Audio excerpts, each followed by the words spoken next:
बिस्मिल्लाहिर्रहमानिर्रहीम अस्सलाम वालेकुम। जैसे कि आपको पता है माशाल्लाह सेनेटर मुश्ताक साहब जो है रिहा हो गए हैं और माशाल्लाह पाकिस्तान भी पहुंच गए हैं। लेकिन पाकिस्तान पहुंचने के बाद जो लोगों ने उनका इस्तकबाल किया, जो लोगों ने उनको सराहा, वो जो है नहीं भुलाया जा सकता। और दूसरी बात ये कि सेनेटर मुश्ताक साहब ने अपना जो है किस्सा बताया जब मैं वहाँ पे कैद था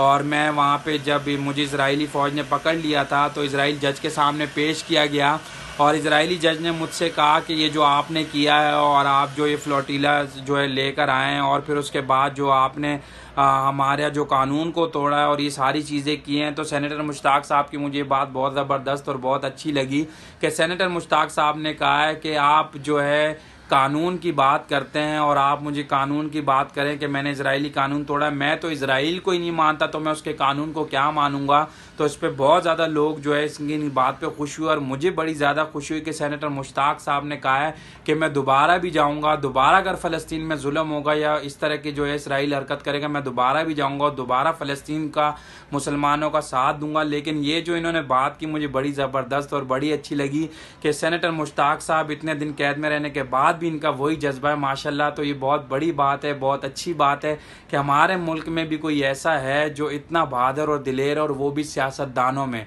तो मुश्ताक साहब की बात मुझे बड़ी अच्छी लगी जो उन्होंने जज को बोली कि भाई मैं तो इसराइल के कानून को क्या, मैं तो इसराइल को ही नहीं मानता तो आप कानून की बात करते हैं। लेकिन जो भी हुआ और अब जो है सेनेटर मुश्ताक साहब पाकिस्तान आ चुके हैं और माशाल्लाह से जो है दोबारा जो है नॉर्मल ज़िंदगी की तरफ जो है वो नॉर्मल ज़िंदगी गुजारने लग गए हैं। लेकिन सेनेटर मुश्ताक साहब ने ये भी कहा है कि अगर मुझे दोबारा मौका मिलता है और दोबारा इजराइल ये सारी हरकतें करता है तो मैं दोबारा भी जाऊंगा और दोबारा जाके अपने फ़लस्तीन के मुसलमानों की जो है मदद करूंगा। तो आप सबसे दुआओं की दरख्वास्त है, सेनेटर मुश्ताक साहब को अपनी दुआओं में याद रखें और अल्लाह पाक करे कि फ़लस्तीन में हमेशा के लिए अमन हो जाए। Thank you.